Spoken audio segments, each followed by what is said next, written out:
Hello, welcome everybody. I am so excited to be here with you today for a couple of reasons. Number one, this is the first time in a while that I have done a podcast episode live. So I'm really excited to be back doing this live.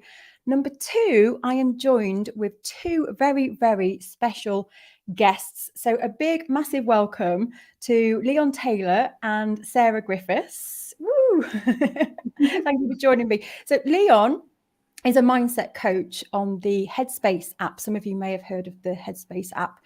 He's a former Olympian silver medalist diver, commentator on BBC Sport. So you may have seen Leon on television or heard him as a commentator, and he's a really big supporter of the Sports Aid charity as well.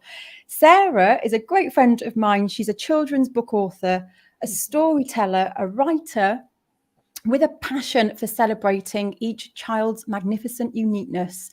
And Sarah's stories teach children how to improve their self-esteem, reach for their dreams, and unlock limitless potential, which I know we all want for ourselves as well. I know everyone tuning in is thinking, yes, this is what I want for myself as well as an adult. So amazing that you're teaching this to children, though. And I'm so excited to bring Leon and Sarah together in this session because I had a very, very small part in this new collaboration between Leon and Sarah. They've created this incredible book for children, but I really want to share how this book has impacted myself and my family, and how actually, even though this is written for children, we can share so much from this book as grown-ups. So in today's session, stay with us till the end because we're going to talk about how this book was born. I thought it would be really interesting for you all to hear about the process, what went behind the scenes and how it came to being, how it's impacted my son and myself and my family. And we also want to talk about how we can create some strategies to deal with terrifying situations or, these moments in life where we really want to go for something, but we're holding back because we're terrified. We're in great hands today because we have Leon and Sarah who dedicate their work towards helping others push past boundaries. They both have massive input into this in both their own businesses. So let's get stuck in. I'm excited to have everyone here. Good morning, everybody. Thank you for tuning in with us. And big welcome. Thanks, Michelle. Nice to be joining you. It is it's lovely to be here. Sarah, we've wanted to go live together in a long time and we never have. And we have Leon here with us. How cool is this? It's amazing. It's very exciting, Michelle. I know we said, didn't we, probably about a year ago, we'll definitely do it. And here we are. I know. Timing's right now then, ladies. It's so great. Trio. Absolutely, yeah. So let's talk about this magnificent book. So this book, let me share a little bit and then I'll let Leon and Sarah give their input. So some of you may remember a while ago, I said that I was going on a speaking course. So this was last year. And I said, I want to overcome some fear around public speaking because I can do this on video, but in person, I had some blocks. So I took an amazing course with Steve McDermott. And during the course, Leon made an appearance as a guest and did a session with us, which was mind-blowing. We were all like, oh my gosh, Leon Taylor's here with us. And so that's how Leon came into my life spontaneously that day. And I went on to watch Leon's TED Talk. He's got an amazing TED Talk I recommend. I'll put it into the link after this session, actually. And so I started to follow Leon, and he talks a lot about movement and how to bring yourself to your body, and really, really inspired. And Sarah and I have been friends for a long time because we have children the same age, and we met in Daisy Chain in the nursery where our children go. And we've just always been passionate about mindset, and we just clicked, didn't we, Sarah? And so we've always stayed in touch. And we meet quite often and we talk about all of our big ideas. And Sarah and I met just shortly after I met Leon. And Sarah's an author and loves collaborating with people to bring their stories to life. And we were having lunch and Sarah said, I really I've just finished this story with this sports personality, and I really would love to work with somebody else. And it was so bizarre. Like in an instant, Leon's name came to my mind, and I said, my gosh, it would be amazing if you could turn Leon's story into a book for children, because this whole philosophy of movement and bringing awareness to the body is so powerful. And if we can teach children this from a young age and they take that into adulthood. So then I reached out to Leon and I said, I have this friend and I have this idea. And just a no-brainer, wasn't it? I'll let you take it from here, you two then, because that's the part I had. I just put you together and it was just meant to be, wasn't it? Yeah, and I think that's not a small part. This opportunity to make links and connect people and be curious. One of the big takeaways for everyone who reads the book is try new things. Say yes. How do you know if you never try? So when you said, I've got this wonderful friend, I'd love to introduce you, my immediate answer was yes, even before you started telling me a little bit more about Sarah and her work and everything, because until you have a conversation or until you explore something, until you meet that notion of curiosity, you never know. And Sarah and I may have had a conversation and we may have said, oh, very nice to meet you and good luck. As it happened, it was the complete opposite. It was like, oh, we are so aligned. Let's meet again. Let's, we obviously geographically we're quite far afield, so it was all over Zoom, and our relationship built from that first introduction. So thank you, Michelle, for thinking in that way and connecting those networks, because this is how we all grow and we thrive, and new things are born. And we're very proud of the book, and it's it was a delight as a process to create, and something that we're all very proud of, right? And it's making a difference, and there's so many things going on, and we're just at the beginning really of the impact that we hope that this story and the messaging and the insights can make. So it's just incredible how we find ourselves here now as a trio, reflecting on that quite a short journey really. Like you said, it was only last year you and I met, Michelle, on the speaker training. Steve, a great friend and a mentor of mine, and here we are now with something magical. Yeah, and I always say you could be one person away from an opportunity. I say this to people all the time, that you've got to keep putting yourself out there, as hard as it is, to just make connections and speak to people, and you never know what magic will happen. So Sarah, give us your point of view, because obviously I suggested it, and when I said, oh my gosh, yeah, he's interested, you were like, I remember sitting there having our lunch. I mean, when you said Leon's name, and it was weird because I'd watched the Olympics in the summer, and of course I love the diving, so I was watching Leon do the commentating, and I was like, oh my god, I know exactly who you mean. And it was just really exciting. So after our meeting, I went home, and I you told me about Leon's TED Talk, so I looked it up, and obviously I'd watched it, and I was instantly like, oh my goodness, this is so incredible, because obviously I've done some other books with sporting people who were along the same alignment, wanting to support children with their messages. And when I watched Leon's TED Talk, I was like, wow, this is incredible. And I was instantly inspired to kind of create Leon's story. So it was like a natural process for me as a writer. I just started to get all these ideas, and then obviously you set up the meeting with us, and me and Leon had our first Zoom call, and I was so excited to meet you, Leon, wasn't I? We had a lovely chat, and my other business partner Andy, that's is helping us with the stories too. I said to Leon, please could I share the story that I've written with you? And obviously Leon was like, yeah, go on then. So we listened to it, and it kind of went from there. And then that we developed our ideas, and we met over Zoom quite a few more times, and it was a wonderful process to go through. So exciting. And I know, and it's like, it was only January, I think, that you connected us. And if you think we're only in July now, and we've already created the story, it's amazing to look back and how quickly that's gone, and all of the work that went into it. And then we had the launch last week, which was just incredible, because it was the first time that me and Leon met in person as well. So that was a really special day.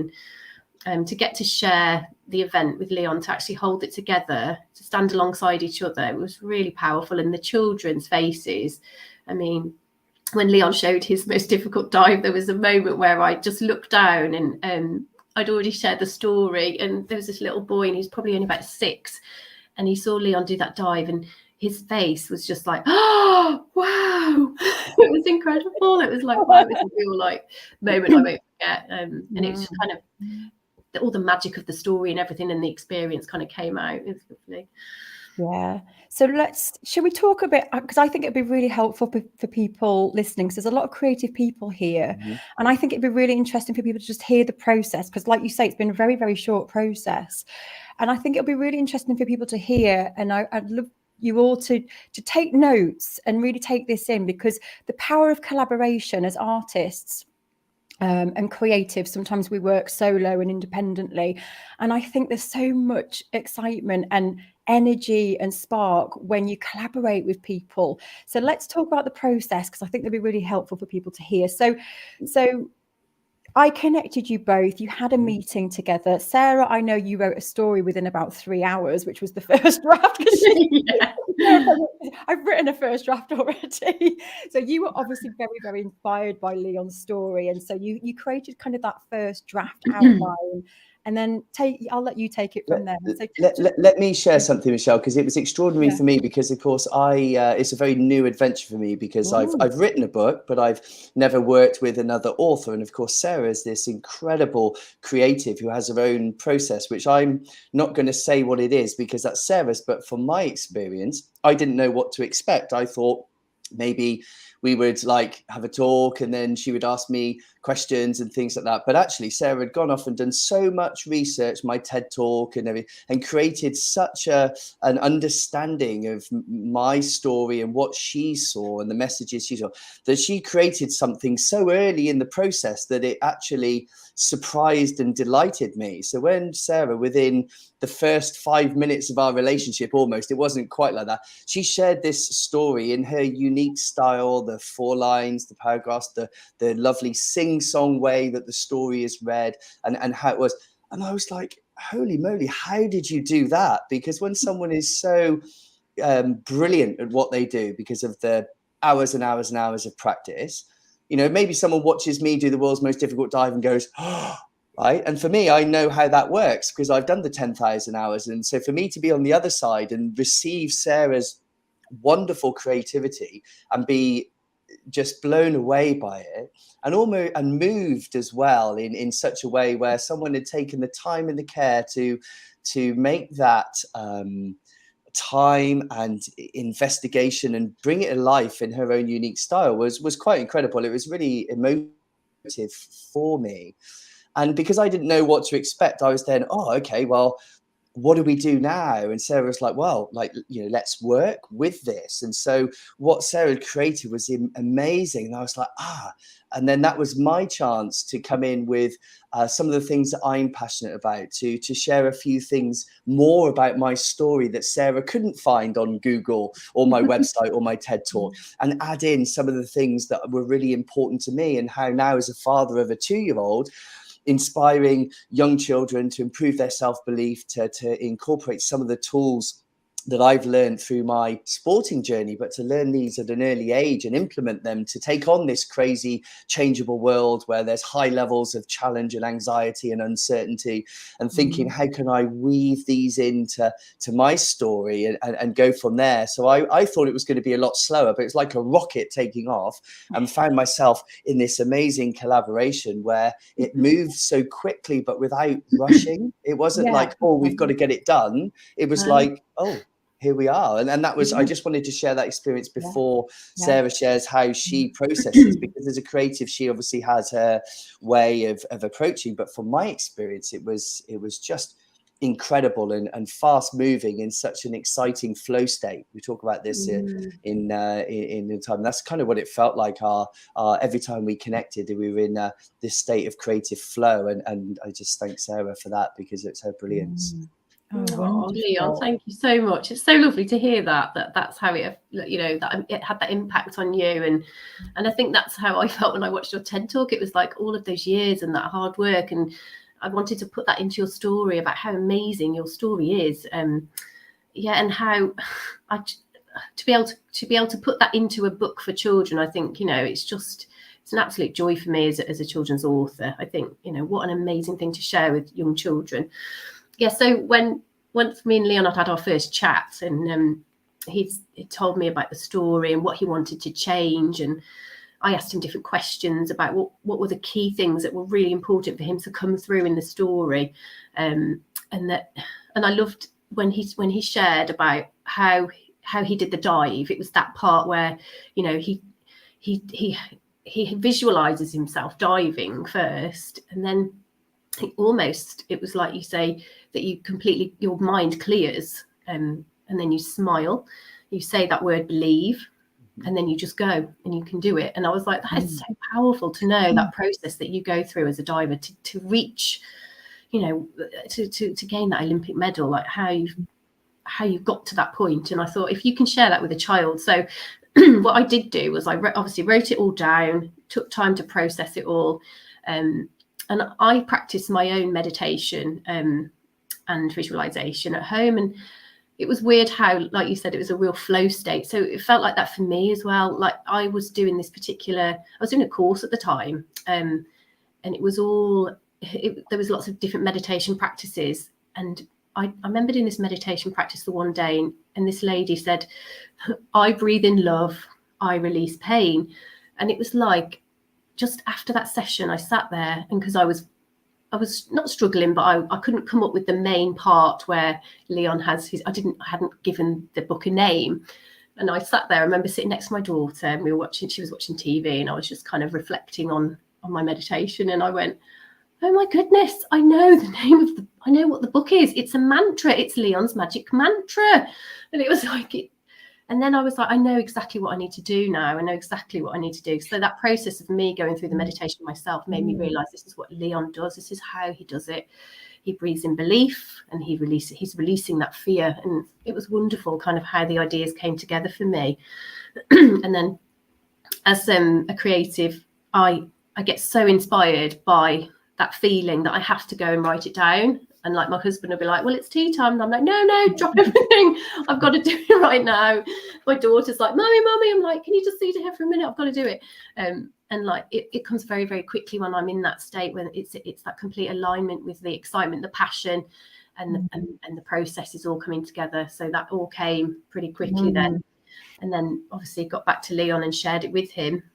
And then we kind of went through any other tweaks that we needed, didn't we, Leon? And I remember sharing it with you with the Leon's Magic Mantra, and I was like, and you were like, yes, that sounds perfect. So good. You share a great point there for everyone listening about trusting the process, because it must be you know, sometimes if you're going through this process and you don't have the title, for example, it can be unsettling, I would imagine, as a creative.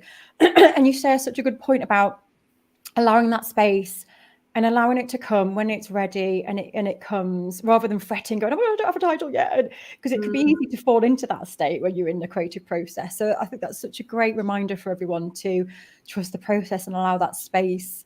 And so how many revisions did it go between you both? So you had the first draft. What kind of timescale are you talking between drafts here, where you went back with another draft to Leon? Was it over a few weeks or? So January when we had our first meeting, and then I think it took to the end of March to get it right. So it was a couple of months. It was probably about 4 drafts, I think, that went back and forth. Yeah, brilliant. Okay. So it wasn't that long, really. And so then when you had your draft, at what point then did you start to create all the visuals? And of course, you worked with an illustrator. We have to give a big shout out to Lisa Williams, who illustrated the book, which, Sarah, you've worked with Lisa before, so you already had a connection with Lisa, didn't you? But I just want to share this really quickly, actually, that in the past, Sarah has found illustrators by literally Googling people, by looking and connecting, which is why I always say you've got to put yourself out there as creative, because you never know who's going to just come and find you out of the blue, you know. And you found an illustrator from the other side of the world, didn't you? At one point? In Seattle. There you go. So but Lisa, so share then. So once the draft happens, what's the next step in that process? What does it look like after you've you've got the sign off for everyone involved? Yeah, so obviously I got in touch with Lisa. She was good to go. She was ready when we were ready. So we had a meeting, me, Leon, and Lisa, and we talked through. So I'd set the story into pages. So it was all planned out beautifully, and then obviously Leon was able to talk to Lisa about what he felt was really important to go on that page. Leon, do you want to share like how that process went? Yeah. So it was great. So the three of us were there. We would share screen because again, meeting over Zoom, and then I would kind of take in, what was on that page, and then I would say, okay, I see myself swimming in this one. And then Lisa would be like, okay, so swimming, maybe the diving board's in the background. I'm like, yeah, definitely. But me swimming in the center because this main one is about that section. And then, there would be, we could be this or it could be that. And then Lisa would say, well, what we could do, we could have something in the background which speaks to that. And then in the foreground, we could have you doing this. What do you think? And I was just, again, marveling at her, options in the moment creativity. We weren't trying too hard. It was like, this is an idea, and it wasn't too much back and forth. And then, in order to do the next stage, I was able to go and dig in my parents' loft for photos of me when I was young, doing all these different activities. So what you see in the book looks just like me when I'm at that particular age. So I'd say this age range that the story is aimed at is key stage 1 and 2. So from 5 and 6 all the way through to 10, 11. That's the age group. So all of the pictures in the book, apart from the last page, which is me to this day. And then I sent pictures of my mum and dad and my sister, and they feature in there, and Coach Dave as well. And it's the absolute spit of Coach Dave, who was actually my first ever diving coach. And so to watch that come alive after we decided on what might appear on the page, and then to see it come back in all its glory was incredible. And again, some fine tuning, some maybe this, maybe that, I think this, I think that, and just those final polishing and tweaks to for Lisa to go away and finalize the illustrations. It was wonderful. It was brilliant. What an amazing process. So did Lisa present you with the illustrations with the text at that point, or was it just, did she share, this is where I'm going, are you happy with it? She did the line drawings first, didn't she, Leon? So it was all just black and white, and that was with the text. And then obviously Leon could go and change what he wanted, and then she came back and then she coloured it and then shared that with us. And then we talked as well about the cover, didn't we, and what would look really good once she'd done all of the illustrations. And obviously the one where Leon's doing that breath on the front cover, I mean, it's so powerful. We were like, that's got to be the front cover. Lots of people here saying, I love hearing creatives talk. It's amazing, isn't it? It's really interesting hearing the process. I knew you'd all love this. This is why I thought we'd delve into it. So then you then agree, you've got your text, you've got the images. So then the next stage then is actually getting the physical book, I guess. Is that then when you take that step then of, is there any, I guess there was the editor, you get someone in to check at the end that it's all. So me and Leon as well, after we'd done the story, there's a really important part to the books that I'm creating with sports people, because we want to share with parents the reason behind the book. So it's the time to talk. So we obviously worked together with that, and Leon was able to share what it was that was really important through his story to come across to parents in a way that is really easy to understand, and that people can just adapt into their own lives. So we've got on the time to talk, so we go through like the magic mantra, really, the visualization, the breathing and smiling, and like the physical reasons behind it, and also why it works, and which I think is really important for people to understand. And then the mantra, why we use a mantra, and how you can come up with your own mantra, which is so wonderful. So children can take that away, they've got that to keep forever. And then, which I loved about Leon's, was be curious. I mean, that's in the story at the beginning, he's just trying everything. It's about having a go, and because you never know where that might lead. And so it was really lovely to create that at the back of the book. So parents have got that, and they've got it to keep forever. So that was put together obviously with the text. Then we had all the extra bits, like the blurb had to go in, and all about Leon, and a little bit about me and the illustrator. So then that all goes to the editor, and I've got a lovely editor called Lynn Melling, and she did all that beautifully for us. And then that all gets sent to my book designer, Hazel.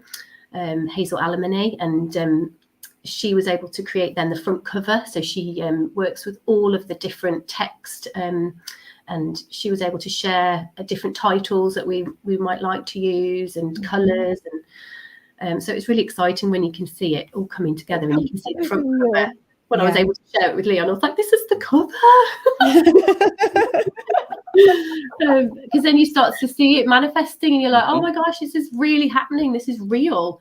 And then obviously once we're all set up and we say, yeah, we're happy with that title, we're happy with that graphic, it all gets saved into an electronic file. We get to just check it all, make sure everything's okay, if there's anything else we wanted to add. And then the great thing is it can get uploaded to Amazon, and it's ready for everybody to be able to buy, and obviously to your local printer as well, so you can print for your local area. It's amazing. Oh, I love that. And I'm going to pop this. So it's called Leon's Magic Mantra. It's on the screen. You can go and find this on Amazon. I do encourage you to, if you know a child or you have a child, I really do encourage you to go and buy this. I'm actually going to buy a few copies because I have children myself, and there's always children's parties that crop up, and I never have a present, and I have to go out and go and buy something rubbish at the last minute. So now I'm going to stock up and keep this in. And I'm going to be sharing that as gifts, because I just think this is so much better than just buying some cheap plastic from the supermarket. So it really, really is such an important book. And I think, as you said, it's for children, but it's also for adults. I read this all the time with my children because it's such a reminder to myself, because the premise of the story is Leon's journey, you know, as a child, and overcoming fear, finding a strength, finding something that he's really passionate about, and really excelling in that, but then hitting a roadblock like we all do. We find things like you probably do as a creative, you love your art, but then you'll hit a roadblock. There'll be something that throws you off, where you get in your own head. Maybe you're starting to get scared about putting your work out there. You feel vulnerable. Something, it's inevitable. Usually something will get in your way. And this book is all about Leon's journey, feeling that and feeling the pressures, and how you turn that around as a young boy, and how Leon used a mantra and also the visualization, which I talk about all the time about visualization. So this is something I want you all to take away from this, to visualize whatever it is that you want. But the strategies at the back are really helpful. I just want to share quickly how it's helped me and Isaac, especially my son. But I read this with my children a lot. But you know, some people here will have heard me talk recently that I've had a challenging time with my son, because he's navigating the way his brain works, and you know, he's really, really creative, and then he also finds a lot of things challenging. He struggles in social situations, he struggles with change. He gets a lot of anxiety as a young boy too. My children are complete opposites. Morgan, my daughter, she doesn't care about anything, and Isaac worries about everything. So it was really bizarre, because Isaac had a tournament at football. I'm trying to encourage him to take part in sports and social situations, but he's really out of his comfort zone. He stands out like a sore thumb in these situations. And so it was really bizarre, because you gave me a copy of this book the day before my son had a big tournament, and I didn't even think anything of it. And on the night time, Isaac was getting really, really anxious about the next day. He'd got to go to this football, and he was getting really upset. He gets very agitated, and I was like, oh my gosh, the book. And I grabbed it out of my bag. I said, I saw Sarah today. Let's sit and read this book together. And we read the book, and it really resonated with him. And we did a little visualization and imagined him playing the next day. But it was the mantra that really, really empowered him, because he read it, and it was so amazing to see both my children's faces as they was reading it. Because there's a part in here where Lisa's illustrated the big dive. And when I turned the page, both my children went, wow, like this. You know, they were really, really involved in the story. It was amazing to see. And then it opened up a conversation. Like Morgan went, that must have been terrifying, and my son was like, no, it must have been awesome. And it was just so interesting. Yeah, they both had these different views. And so Isaac then created his own mantra which is very similar to what Leon shares, but it's like breathe in belief and breathe out fear. That was his. It's like slight change. I'm going to breathe in belief and breathe out fear. And he kept, in the morning, he woke up, he was really nervous, but he kept saying that mantra and he kept saying it all day. And he ended up having the most amazing day. And I literally came away in tears. I phoned Sarah and I said, he really wasn't going to go. And he was so anxious that I thought about taking him out because I thought it's not fair to put him through this. But it got him through. And I was like, oh my gosh, Isaac just did the tournament because of your book. And he phoned Sarah and he thanked you, didn't he? He said, thank you so much for writing the book. And then obviously I've sent a message to Leon as well. Yeah, you left me a lovely voice note, actually. Yeah, that made my week. Yeah. So I just, honestly, it's such an incredible story that I just think if you do know a child, please buy them this book. So what I want to do now is talk about the mantra. So the premise is how you create these strategies, which I think is really important now for us. I'd love you all to go away today with your own mantra. Because although this book is for children, it's really for everyone, isn't it? Because we can teach children these strategies, which I think is so important. But I released a podcast last week where I got very vulnerable and I shared mental health struggles that I've had recently and just how I felt really just usually I can pull myself out of a situation if I can feel myself going into a dark place. But recently it's been a struggle. And I really do think it's because there's so much anxiety in the world right now. There is so much fear. It's intense. It's fast. We were saying this, weren't we, Sarah, how there was a negative energy in the world. And I think some people pick that up. And so I think it'd be really helpful for everyone if we just chat openly about that and how I know Leon and Sarah, you've probably got some strategies for dealing with situations like that, especially when you were saying about how we should remain curious and we should put ourselves into situations. I know there's lots of people listening here that don't do that because of the fear. Like when I met you, Leon, I've got this fear around speaking. We've always got something that we're getting in our own way about. So this conversation, I think, should evolve now into how we can maybe create our own mantra and maybe just talk about some strategies for dealing with the situations where you're in a really frightful scenario.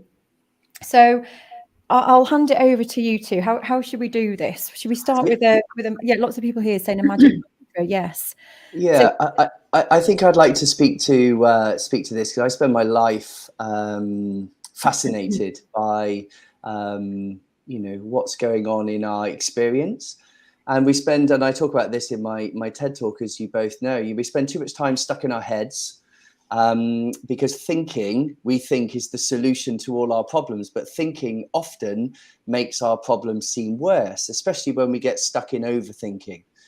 So before we get stuck in our heads trying to think of mantras, I feel that we need to get out of our heads and into our bodies. And what we talk about, the notion of settling our physiology, what does that actually mean? Well, I would argue that if you are in a fearful situation, you're not breathing deeply and smiling and you're completely relaxed in your face and body. I would suggest that it's the opposite to that there's tension in the body, the breath is short and you're not smiling. Maybe your brow is furrowed and you're focusing in on whatever it is, the fear of this, the fear of that, or whatever. So the first step for me is to change our physiology. And that could mean through movement, and it could mean just doing this.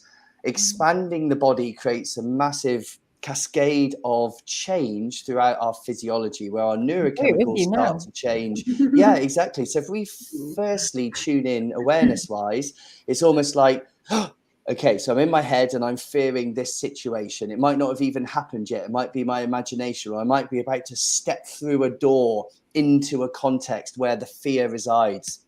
So before you do anything, you check in with your physiology, and we always have chance to change our physiology. At the back of the diving board, I would take an inhale through the nose and a long, slow exhale through the mouth. I would relax my shoulders, my face would relax, and I would smile, because physiologically, even though there were 18,000 people staring at me at the Olympic Games, there was cameras everywhere. I'm wearing tiny Speedos. It couldn't be any more nerve-wracking. There's no situation more intense than that. But if I can create calm in my physiology, then the thought patterns, change what's happening in my brain from a neurochemical point of view, which will allow me then clarity of thought.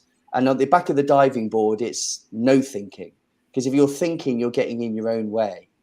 So the mantra is a layer on top of the physiological kind of process. Because I guarantee, Michelle, when I saw you, when we met, if you were in your head thinking, I can't do this presentation, I can't do it, your physiology is like this, isn't it? So one of the things that I shared with the group was the first thing you do is change your physiology. And the easiest way to do that is through your breath.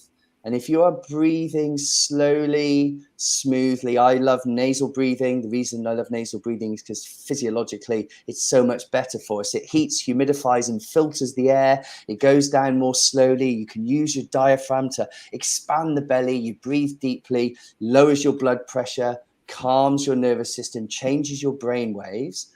And then if it is a presentation that you're fearful of, you've changed your physiology so much that the fear in your head is now subsided. It doesn't go away. You don't block it out. It just rests a little bit. And that nervousness can then be interpreted as excitement.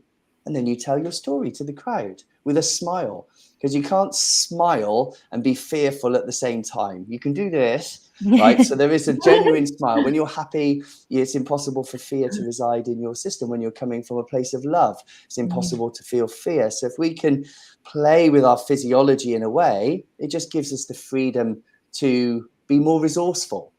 And then we learn, and then we go again, like you did in the story where you try and then you go, okay, well, that didn't work. So next time I'll do this differently. And you go from there. So I really wanted to speak to the physiology. And we talk about that in the book, the notion of smiling, believing, relaxing the body. And the breath is so important. My favorite quote that I share, and I don't know who it's attributed to, but I'll just share it because it's impactful. If you own your breath, no one can steal your peace. If you own your breath, no one can steal your peace. Now, it doesn't matter if you're 5 or you're 105, it applies. So this is just a universal truth.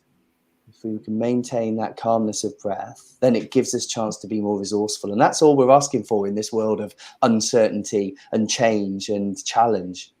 Do you know, I remember when you came in to do the talk, and one of the big questions that you get asked is, what are you thinking when you're on the diving board? And it really amazed me when you said, I think nothing. I was like, whoa. And that's just so powerful, isn't it? Because this is what this is teaching, is in those moments to just, like you say, bring yourself back to your body. And you did a great exercise with us. Shall we do this exercise? If you've got questions, by the way, please fire them away in the comments, because we have these amazing people with us. So we can ask away, and I will share some questions. But we did a great exercise where you brought us back to that breath, and we can share that now really quickly, because it's something that you can do at any time. Yeah, and I think, sure. Especially if you're feeling that anxiousness and the brain can't switch off. What I found recently, before we delve into it, is that when I have kind of lost control of my mind at points where I've got that mental chatter and I just can't switch it off, it's usually because of that, because I've got into my head and I've tried everything to just get out of it, but I can't. So this is a great way, isn't it, of just bringing yourself back. So shall we? Yeah, so definitely, yeah. I'll talk you through this. So this is step 1, and the mantra for me is further on. So the mantra kind of seals this in, but step 1. So if you're driving or taking part in any activity, just be mindful that this is probably best done when you're not moving. You can do a version of it when you're moving, but if you're sitting down, as I am, in front of the screen, I'd like you to pick a point in front of you. I'm going to look directly at the camera. And just rest your eyes on that spot, and then just shift in your seat so you can lengthen through your spine. If you can, place your feet flat on the floor and then rest your hands somewhere comfortably. So all we're looking for here is length through the spine and a bit of relaxation in the face. So maybe the muscles around the eyes release the jaw, just find a little bit of relaxation through the body, but a nice tall spine. And just keep the eyes fixed. But I'd like you to just broaden your visual field ever so slightly, so you can see to the side and above and below, but without moving your eyes. So you're kind of just, the curtains are being drawn at the old theatre. And so you can just start to be aware of what's going on in your peripheral vision and relax the muscles around the eyes. And then if you can breathe through your nose, seal your lips, and then slowly and smoothly start to inhale through the nose and exhale through the nose. You can do that, the exhale through the mouth if you prefer, but let's just do the nasal breathing to start with. So an equal inhalation and exhalation, doesn't have to be a particular length, whatever's comfortable for you, but I'd like you to use the belly to drive the breath. So maybe place your hand on your belly and inhale. Notice how the belly just pushes into the hand. And then as you exhale, just notice how the belly falls away. And what we're doing here is, using the full capacity of our lungs, whatever that is for us. We're using the diaphragm for what it's meant to be used for, drawing the air deeper into the lungs. And physiologically, what we're doing here is activating the rest, digest, rejuvenate part of our nervous system, so known as parasympathetic. So keep that peripheral vision, deepening the breath, using the belly to drive the breath, relaxing the muscles around the eyes, releasing the jaw, shoulders are heavy, feet grounded on the ground. And physiologically, we're lowering our blood pressure. Nitric oxide is being released into our bloodstream, which is a vasodilator, so it calms, centers. And just notice now, with the eyes resting gently on the point in front of you, this sense of relaxed concentration. And that's the experience that we are experiencing now together. Parasympathetic dominance of our nervous system. Rest, digest, rejuvenate.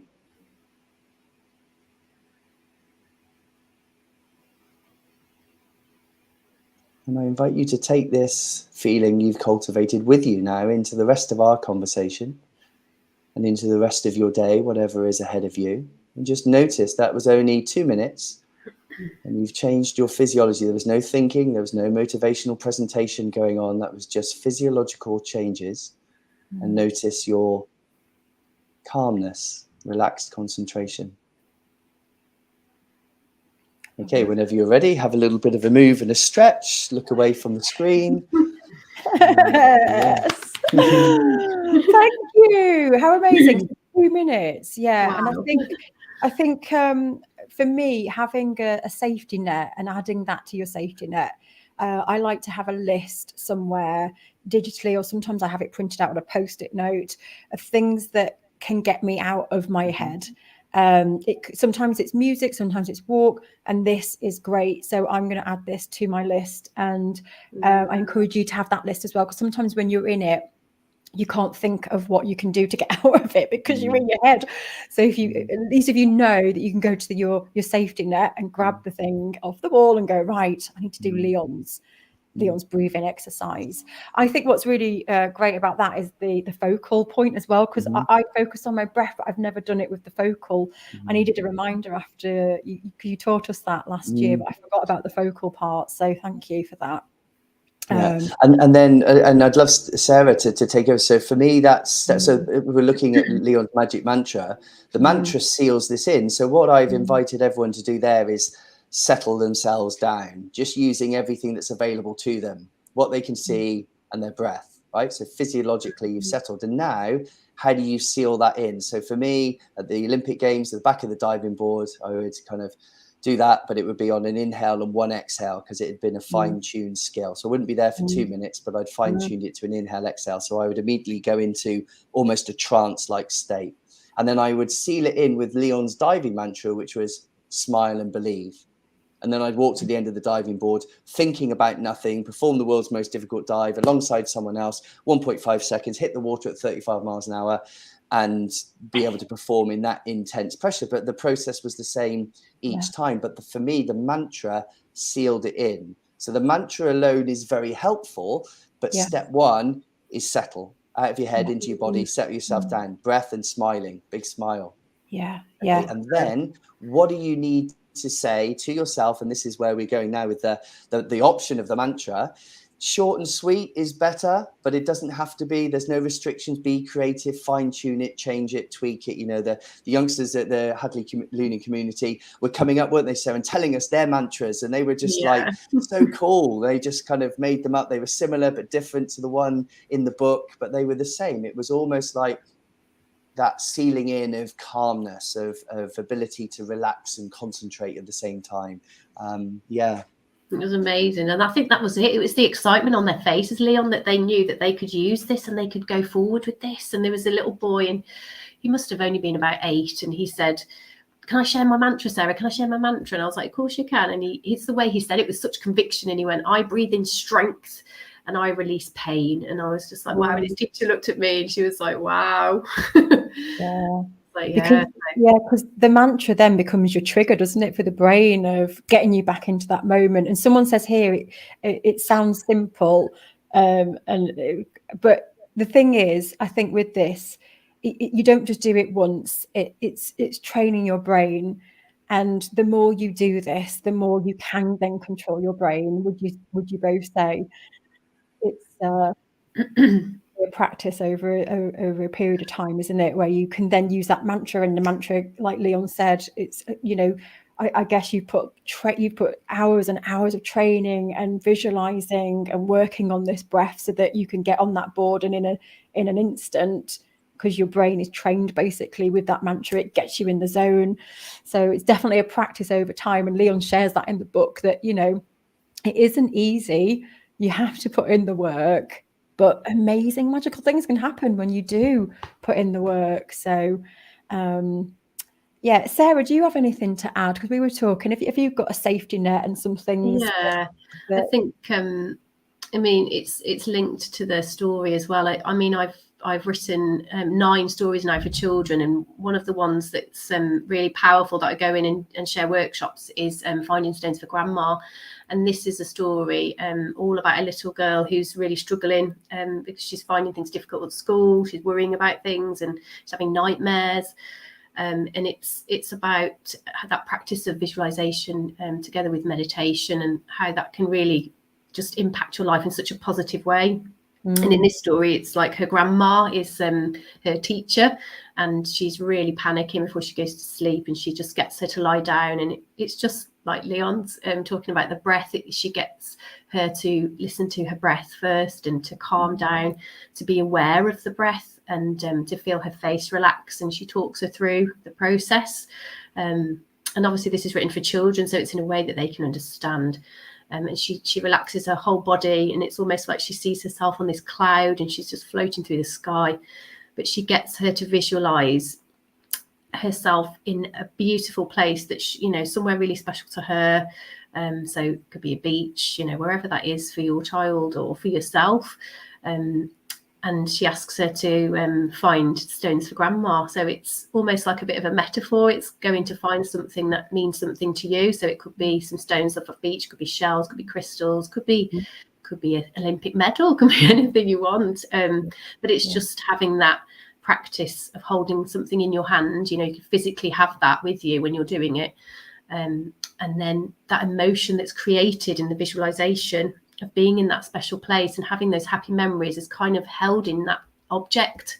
And I think for children that's so powerful because it gets them to remember. It's like a muscle memory. So when they hold the object, they remember that feeling, and that they can go back to that at any time. And again, it's just having that moment, that time, that space for yourself. And then grandma in the story, she takes her to these different places, and she gets her to realize that what she chooses to focus on is really, really important. So if you're going to focus on the positive things, you're going to see more of that in your day. Whereas if you're really worrying about those things all the time, you're going to basically attract more to worry about. So it's like, it's having that self-awareness as well of what you choose to focus on. And you do have a choice. And I think some children maybe don't realize that they have a choice. Because when I've taught this in schools and done workshops, you see the light bulb moment come on when children say, oh my goodness, I didn't know that I could do that for myself. And it's giving them that gift that they can keep that forever. And when I went to Hadley Learning Community to launch Leon's Magic Mantra, I went round and did some like mini workshops with the children, and I took them on a visualization, and we went diving in the sea, and they sat, and then they were swimming, and they sat on this rock, and their mind started talking to them in mantras. And then we talked through, and we did the breath work. So we did I breathe in belief, I release the fear, and then I got them to come up with their own. And so they all had a mantra to take home that day, but they'd all had that visualization experience so that they could take that with them as well.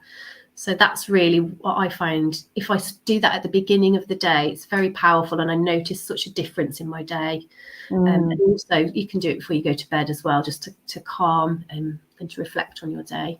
Yeah, lovely. I love that advice. Yeah, especially if you're tactile and you respond to touch as well, which a lot of children do, don't they? And adults. I'm going to read some of the comments. There's been some beautiful comments coming in, so thank you. I'm going to, David says here, the more you do it, the quicker the effect kicks in. Absolutely. Ryan, great to see you here. I'm a believer in breathing. It's helped me a lot. What a great live today. Absolutely. Thank you. I'm also going to get the book, Lots of Friends with Children. Yay! Debbie says, yeah, powerful for your wellness. Absolutely. And also to break through barriers as well, because I think this is so good for mental health, but also for those situations where we can actually push ourselves a bit further than we realize, because we do hold ourselves back. And it's so infuriating when I see people, especially in our community, holding themselves back, don't want to put their art out there, or don't want to take that next step. And actually, if you breathe and just do it, you know, you can open up so many amazing doors. So yeah, great for highlighting that too. Thank you. Let me just see. Yeah, Patricia, great to have you here. Says, wonderful. We all need to slot moments like this into our day. Yeah, great point. Because I said, you know, have the safety net, but even better is if you can incorporate this and make it a habit, then, you know, you'll draw on it more likely when you do go into a funk, because it's a habit. So yeah, great tip. Thank you. Rachel says, that was excellent. I feel calm now. So happy to hear that. Ita, hello. I put a timer on my phone to do box breathing. When it goes off every 40 minutes or an hour, I notice colors and listen. So you become really mindful in the moment. That's brilliant.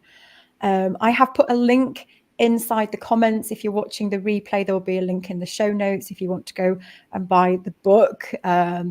Let me just see.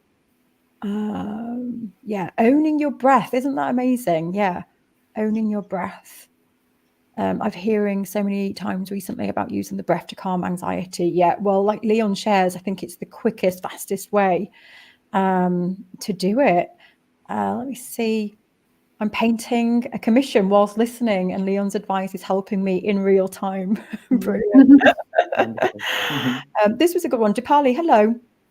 Kids don't do what we teach them. They learn from us. So definitely would try to implement first in my life. Yeah, great point. We have to be the role models, don't we? And share this and put it into practice. Our behaviors always speak louder than our words. Yeah. Be calm. Be careful with that one, yeah. Actually, I just want to change the subject a little bit to what Sarah and I were talking about this the other day. How sometimes as parents we can kind of suppress their emotions. I know I'm guilty of this sometimes. Like, oh, you don't have to cry about that, do you? Come on, you know, it's not worth crying about. And I was listening to I think it was let me just think now who it was. It was a famous actor who was doing a talk show with Letterman. Gosh, who was it? It's the guy, I can't remember. I'm terrible with names. If I remember, I'll let you know. It was a good episode. And he was talking about how they don't teach their children to always be happy. You know, sometimes we say, oh, all I want is my children to be happy. That's all I want. And it's true, but it's not realistic. And what they teach is for them to be self-aware. I was like, oh my gosh, that is so profound. And I always say that I just want my kids to be happy. I just want them to be happy. And I do everything I can to make them happy. And it's this unrealistic expectation on yourself to be happy all the time. And so, yeah, we were talking about that, how actually this and bringing yourself to your breath and being, it brings you back to yourself, doesn't it? Being really self-aware and actually letting emotions out. And it's okay to have a day where you're unhappy and you cry. And so I'm trying to adopt that more with my children now. Of just, Sarah, didn't you, that you either just let it out. If you want to cry, cry. Yeah, it's teaching them about self-awareness, but we need to have self-awareness as well, don't we? Yeah, absolutely. Yeah. I think it was Ryan Reynolds. Ryan Reynolds, thank you. Yes, it was. Yeah. I was trying to think of a film that he'd been in, but I couldn't even think of that. Anthony says, a really nice title. There's magic in the words.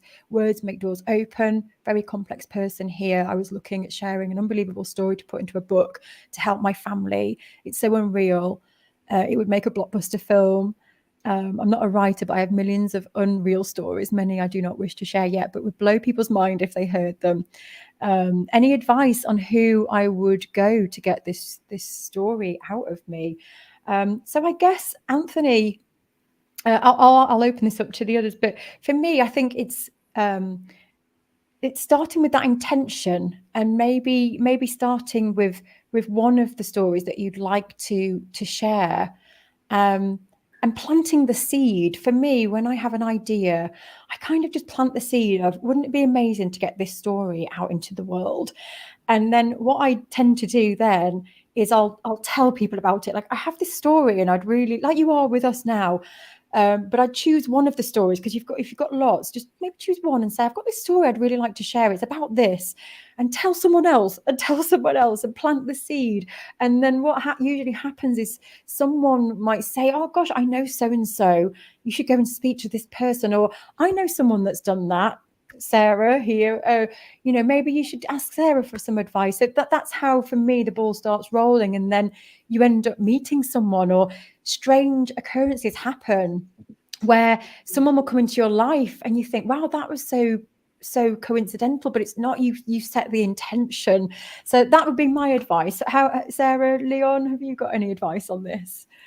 Yeah, so I think if you've obviously got loads of ideas for what you want to write, but it's for me, when I get really, really inspired, it's being in tune with that and honoring that feeling. So for me, if I write when I don't feel like that, it's nowhere near as good.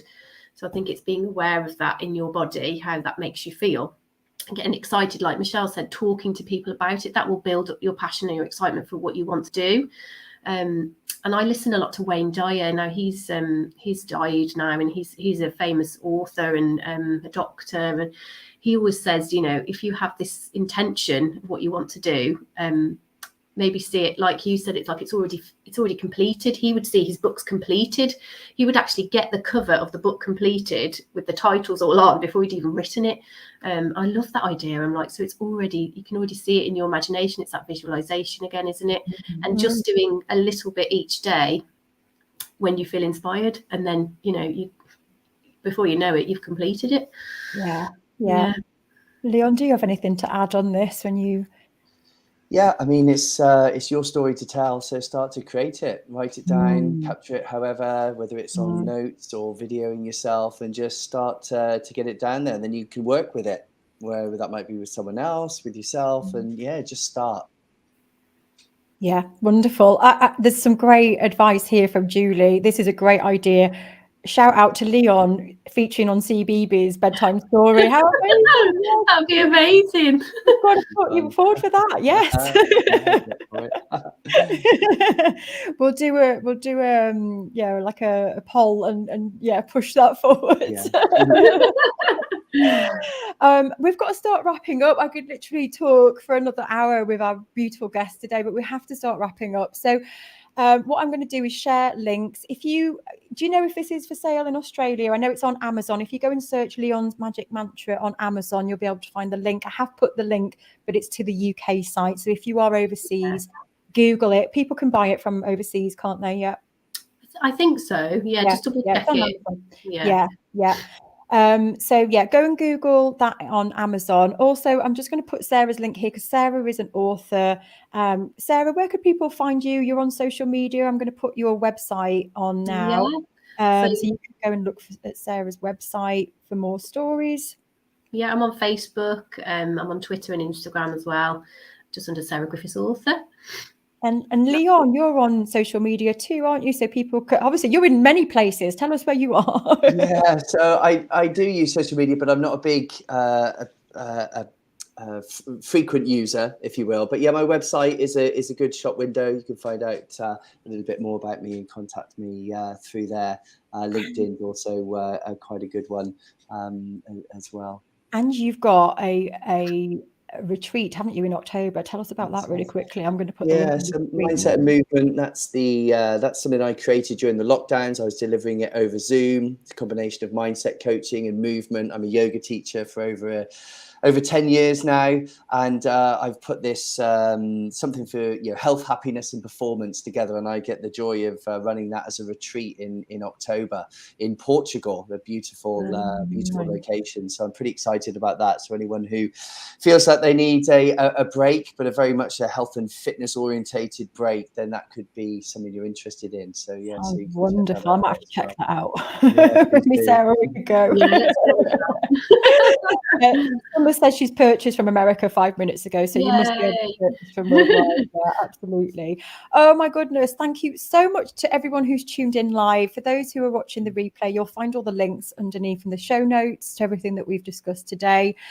Thank you to my super, super special guests. It's an absolute pleasure to have brought you together and to have this moment now of the physical book and being the one that put you together. I'm so, so, so, so inspired by you both. Thank you for sharing the process and the story. It's been really helpful for everyone here. We've had amazing comments. So yeah, big thank you. Thank you, Michelle, so much as well.